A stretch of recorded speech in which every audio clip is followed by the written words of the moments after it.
I bought this home when I was 23 years old. And in this video, I'm gonna break down how you can do it also, even if you're younger or older than 23. And make sure you stick around for the whole video, because at the end, I'm gonna go over the one mistake I did make and I don't want you to make when you go through this.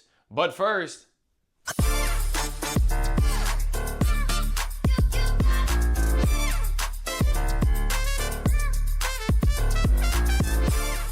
in this video, I'm gonna give you the exact plan that I followed to buy a home when I was younger that you can follow too. First up, the goal. It has to be a goal, buying the home, right? Whether it's 2 years from now, 6 months from now, whatever, make sure it's a goal, write it down, and be committed to going toward that, because there's gonna be some sacrifices in being able to make this happen. So you got to be committed. So the first thing is the goal. Number two is your employment. Are you at a steady job? Do you feel comfortable on how much you're making, kind of understanding your bills versus how much you make versus your rent? Do you have a good grasp on that, right? Or are you too new into the job that you're not sure? Or you don't love the job, or you may want to switch fields. If you feel stable in that regard, I think this is the next move to look at. I will tell you this, you'll see online you have to be in a job for 2 years. That is not the case, okay? If you're right out of college and you're getting paid a salary of $70,000 a year or $80,000 a year and you're comfortable with that and want to buy a home, you can do that. What's gonna happen is every mortgage needs a 2-year history of employment, right? Now, college can be included in that. Part-time jobs, full-time jobs you had during the summer, here and there. It just got to piece together a 2-year history. So don't get caught up that, hey, I saw online I'm not on my job for 2 years, so I can't get a house. That's not the case. Down payment. You need to feel comfortable that you have some money saved. And I'm going to dig into more specific things here in a second that you need to know going through the process. Do you have some money saved? Are you saving some money on a regular basis? If you are, I say for sure, start to prepare and go toward buying that home, right? If you have none, you need to start to get a nest egg first and then start to go toward it. Get pre-approved. You want to talk to a mortgage expert who's going to pre-approve you for the mortgage. How much home can you afford?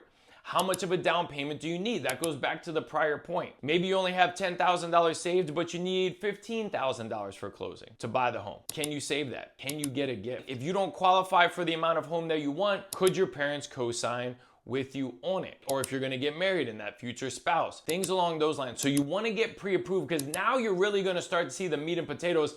How much of a home can I afford? How much money do I need for closing? How much is my payment?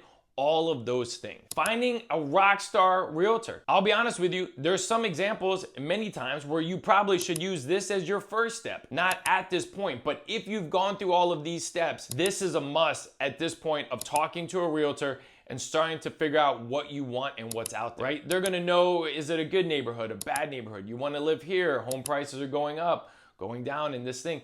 They're gonna negotiate the deal for you. They're gonna help based on your situation. You've got to find a Rockstar realtor in this to give you a better idea of what you wanna do, right? And figuring that out. So you can do that as step one, or you can have it as the step here, but at this point, it's a must that you talk to. After working with a realtor, you go under contract, start the mortgage process, and you close on that home, right? And here's the one thing I wish I would have known when I bought my first home. My first home had this badass looking pool for a single guy in his mid-20s. It was awesome, but it made for a horrific rental property. My wife and I and the kids outgrew that house and we bought a different house. I didn't keep that as a rental property. I wish I had.